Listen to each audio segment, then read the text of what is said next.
how to find autoplay videos settings on Samsung internet browser. Hello guys, in today's video I'm gonna show you how to find autoplay video settings on Samsung internet browser. First, then open the browser, and here you will find these three lines here in the bottom corner. Click on it and click settings, and here you will find this one, useful features. Click on it, and here you will find autoplay videos.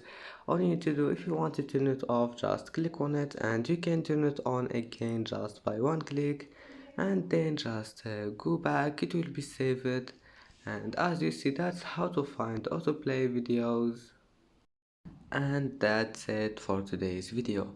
If you like this video, don't forget like and subscribe, and thank you for watching this video until the end, and see you in the next video.